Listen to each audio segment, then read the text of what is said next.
जैसा कि आप सभी जानते हैं कि कोरोना की वजह से सीबीएसई के जो 10th क्लास के एग्जाम है वो कैंसिल हो गए, एक तरीके से नहीं, पूरा पूरा कैंसिल ही हो गया। अब जो इसका रिजल्ट है वो तो तैयार हो ही जाएगा, बहुत ही जल्द हो जाएगा, क्योंकि सीबीएसई लगी है रिजल्ट बनाने में, बहुत तेजी से काम चल रहा है। ठीक है, तो रिजल्ट तो आपका बन जाएगा बहुत ही जल्द। ठीक है, लेकिन मेन अब प्रॉब्लम क्या आने वाली है कि आपका 11th स्टार्ट कैसे होगा। ठीक है, मतलब 11th क्लास कैसे स्टार्ट करें कि जो 2 साल आने वाले हैं, 11th और 12th स्कूल का जो टाइमिंग है 2 साल, इसका लॉस ना हो। ठीक है, मतलब इसमें हमारा कोई वेस्टेज ना हो। ठीक है, कोई भी स्टूडेंट है अगर उसने अभी अच्छा रास्ता चुना, ठीक है, कोई भी अगर ऐसा रास्ता आपने चुन लिया जिससे थोड़ी सी गलती हुई तो आगे आपके आने वाले 2 साल की आपकी पूरी लाइफ वेस्ट हो सकती है। तो सबसे पहला तो ये था कि आपको कौन सी स्ट्रीम लेनी है, तो चाहे साइंस हो, चाहे कॉमर्स हो, चाहे आर्ट्स हो, तीनों में से आप लेना वही जो आपको अच्छा लगे, या जिस सब्जेक्ट में आप ज्यादा तेज हो, या जिस सब्जेक्ट में आपके ज्यादा मार्क्स आए। ठीक है, उसी हिसाब से मतलब जो आपको पसंद हो वो लेना। फिर सेकंड क्वेश्चन जो आता है सबसे बड़ा कि अगर हमने चलो मान लिया, डिसाइड कर लिया कि हमें ये चीज लेना है, मान लीजिए आपने डिसाइड किया आपको साइंस लेना है। ठीक है, अब साइंस साइड में ये नहीं पता कि स्टार्टिंग कैसे करनी है, क्या क्या पढ़ें, कैसे कैसे पढ़ें, कि 11th में क्या हमारे 12th में भी टॉपर आए। ठीक है, और आने वाले 12th के बाद जो कॉम्पिटिटिव एग्जाम होते हैं जैसे कि जेई में, ठीक है, या आईआईटी, या फिर आप बोलो जिसे नीट, ठीक है, ये सब बड़े बड़े एग्जाम्स हैं, तो इन सब में एक ही बार में पहले ही अटेम्प्ट में कैसे क्रैक हो जाए और कोचिंग में पैसे भी वेस्ट ना हो। ठीक है, आप जहां तक जानते हो कि, लेकिन एक बात मैं बता दूं आपको, अगर आप वीडियो को एंड तक देखोगे तो आपके जो कोचिंग में पैसे वेस्ट होने वाले हैं या आपकी जो लाइफ है वो वेस्ट होने से थोड़ी सी बच सकती है। ध्यान से सुनना जो जो बातें मैं बताऊं। ठीक है, मैं अपना खुद का एक्सपीरियंस बताऊंगा, तो आप ध्यान से जरूर सुनना। पहला तो आप जानते हो कि कोचिंग है सबसे बड़ा, अगर आप कोई भी साइंस साइड है या कॉमर्स है या आर्ट्स है तो कोचिंग जरूर ज्वाइन करता है। ठीक है, अगर आप कैपेबल हो सेल्फ स्टडी के, मींस आपको पता लग रहा है कि आप खुद से सब कुछ कर सकते हो, तो आप कोचिंग मत लेना। ठीक है, और अगर लग रहा है कि आप अपने आप को बूस्टअप करना चाहते हो, अपनी परसेंटेज जहां 80 आने वाली थी उसे 95 तक पहुंचाना चाहते हो, तो कोचिंग जरूर लेना। ठीक है, सबसे पहला तो ये था। अब कोचिंग भी बहुत सारे तरीके की आती है, जैसे मान लीजिए आपने 2 साल का ले लिया, कोई जैसे बड़े बड़े कोचिंग सेंटर्स हैं, आपने उन्हें ज्वाइन कर लिया, 2 लाख 3 लाख 4 लाख जो भी लगा आपने दे दिया। ठीक है, अब इन कोचिंगों के साथ फायदा भी बता देता हूं आपको और वेस्टेज भी बता देता हूं। सबसे पहले तो फायदा ये है कि बड़े बड़े कोचिंग्स हैं, वहां का रिजल्ट अच्छा आता है। ठीक है, जो टीचर्स होते हैं एक्सपीरियंस टीचर्स होते हैं, ये सब फायदे।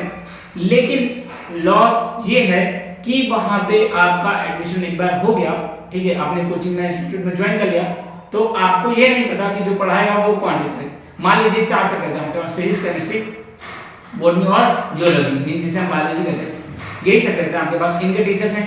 अब अगर मान लीजिए आपने जिस बैच में ज्वाइन करा, वहां पे बड़े बड़े कोचिंग सेंटर में क्या होता है कि एक क्लास है, ठीक है, मान लीजिए फर्स्ट बैच है, फर्स्ट बैच के 4 टीचर्स डिसाइड कर दिए गए, वही 4 टीचर्स उसको पढ़ाएंगे। ठीक है, सभी बच्चों को पढ़ाएंगे, चेंज नहीं होता। ठीक है, बहुत ही रेयर केस में जो टीचर होता है वो चेंज होता है, लेकिन हमेशा वही पढ़ाता है। तो अगर मान लीजिए आपको फिजिक्स का टीचर अच्छा मिला, बायोलॉजी का भी केमिस्ट्री टीचर अच्छा मिला, लेकिन केमिस्ट्री का टीचर जो मिला है तो अच्छा, लेकिन आपको समझ नहीं आ रहा, क्योंकि आप भी जानते हो कि कोई भी स्टूडेंट हर टीचर का नहीं समझ सकता। मींस अगर टीचर एक है तो हर स्टूडेंट अलग अलग होता है, अलग अलग माइंड होता है, अलग अलग तरीके होते हैं उसको समझने का।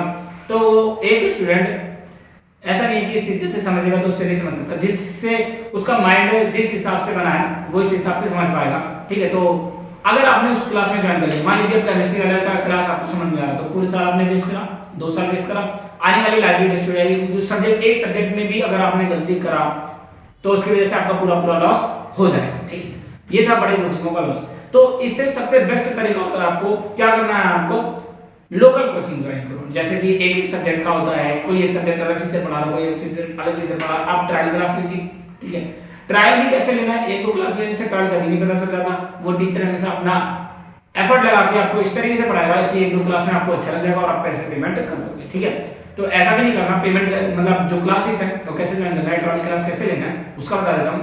उसको क्या करना, उससे टीचर से कोई से भी एक चैप्टर स्टार्टिंग करवा दीजिए और पूरा एक चैप्टर का ट्रायल है, चाहे वो अगर वो आपसे 200-300 जो भी मांगे आपसे आप दे देना, लेकिन ट्रायल लेना तो पूरे एक चैप्टर का लेना। जब तक आप उससे एक चैप्टर पूरा नहीं पढ़ोगे आपको ये नहीं पता चलेगा कि किस तरीके से वो पढ़ाता है। ठीक है, या अगर आप पहले से पढ़े हो तो बेस्ट है कि आपने पहले से ही पढ़ रखा है उस टीचर से, वो सबसे बेस्ट है। ठीक है, क्यों, क्योंकि आपको पहले से उसका समझ में आ रहा है, तो बेस्ट तरीका ये रहा कि आप ले सकते हो।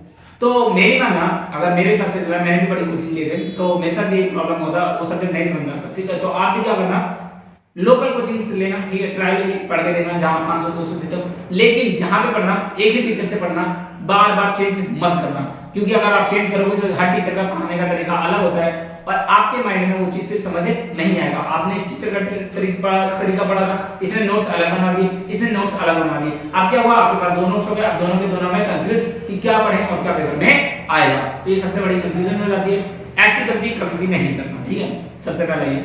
दूसरा, अब मानते हैं स्टार्टिंग कैसे करना है, टाइम टेबल किस हिसाब से होना चाहिए, 11th का किस हिसाब से पढ़ना है कि आगे आने वाली लाइफ बेस्ट लाइफ और अच्छी लाइफ, ठीक है। अब जो मैंने तरीका, ये जो अभी कोचिंग वाला बताया मैंने, इससे आप अगर आप बड़ी कोचिंग ले रहे हो तो आपके 2-3 लाख रुपए लगेंगे, वेस्ट जाएंगे। अगर नहीं समझ में आया किसी टीचर का तो 2-3 लाख रुपए तो डूबे आपकी लाइफ में, ठीक है।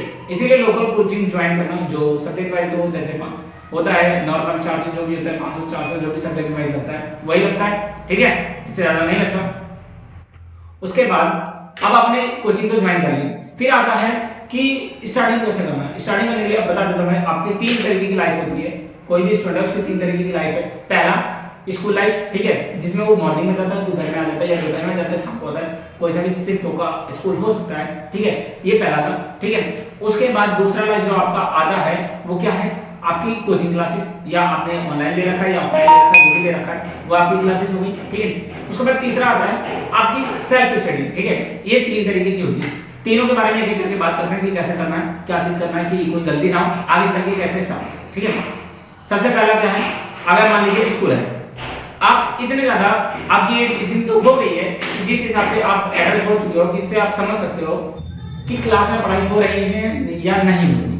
आप खुद इतने समझदार हो चुके हो कि स्कूल में पढ़ाई हो रही है या नहीं हो रही, ये आपको खुद सबसे बेस्ट पता होगा, ठीक है, कि हो रही है या नहीं हो रही है। दूसरा क्या, अगर मान लीजिए हो रही है तो सबसे बेस्ट है कि चलो अच्छा स्कूल में पढ़ाई हो रही है, पढ़ सकते हो। अगर नहीं हो रही तो क्या करना है, अगर नहीं हो रही तो पूरा डिपेंडेंट कहां पे है, कोचिंग सेंटर पे, ठीक है, क्योंकि नहीं हो रही पढ़ाई तो एक तरीके से लॉस ही है पूरा। बात आती है कोचिंग सेंटर्स की, ठीक है, आपका कोचिंग सेंटर पे भी मैंने बता दिया, ठीक है। लेकिन एक बात याद रखना कि कोचिंग सेंटर से ही आप 95 तक नहीं पहुंच सकते, 100 आउट ऑफ 95 नहीं पहुंच सकते। क्यों? क्योंकि कोचिंग सेंटर में तो आपने कोई एफर्ट नहीं लगाया, वो तो टीचर ने एफर्ट लगाया, आपने तो सिर्फ सुना ही, बस आप जब तक खुद से नहीं करोगे तब तक पूरा नहीं आना, ठीक है। जहां तक है, अगर आपने ट्यूशन या कोचिंग सेंटर ज्वाइन कर रखा है तो आपके 70-75% तो बन ही जाते हैं, ठीक। लेकिन अगर मान लीजिए जो थर्ड वाली है, जिसे हम सबसे मेन बोलते हैं, वो होती है सेल्फ स्टडी। अब जो आपने कोचिंग सेंटर में पढ़ा, पूरा जो भी पढ़ा, ठीक है, उसको यूटिलाइज करनी है सेल्फ स्टडी। अब जैसे एक होता है कि ज्यादातर कोचिंग सेंटर में अल्टरनेट क्लासेस होते हैं, अगर आप नॉर्मल ट्यूशन लो तो अल्टरनेट क्लासेस होती हैं, आज हुआ तो कल नहीं होगा, परसों होगा, तो ये आपका जो गैप बनता है, इसमें आपको कम से कम 2 से 3 बार वो चीज रिवाइज करनी है जो आपने पिछले क्लास में ट्यूशन में या कोचिंग सेंटर में पढ़ा है। जब तक आप रिवाइज नहीं करोगे उसको, तब तक कोई फायदा नहीं है। तो सबसे बेस्ट यही होता है कि जो आप सेल्फ स्टडी कर रहे हो, मान लीजिए 3 बजे 4 बजे आप घर पे पहुंचे, ट्यूशन गए, उसके बाद 8 बजे तक घर आए, उसके बाद स्टार्ट होती है सेल्फ स्टडी। जो आपने नहीं किया तो आपका सब पढ़ना सब बेकार है, ठीक है। तो इस समय आपको क्या करना है, जो आपने ट्यूशन में पढ़ा उसका रिवाइज करना है, उससे मैच करता हुआ पढ़ना है, उससे मैच करता हुआ क्वेश्चन करना है। और एक और बात रखना जो सबसे बड़ी है, वो क्या है कि 2-3 चीजें जो होती है गलतियां वो कभी नहीं करती। जैसे सबसे पहला कि अगर क्लास में कोई टीचर पढ़ा रहा है, आपको कोई भी टॉपिक हो, उसने पढ़ाया, आपको समझ नहीं आया, छोटी से छोटी टॉपिक भी हो सकती है, तो कभी भी ये रियलाइज नहीं करते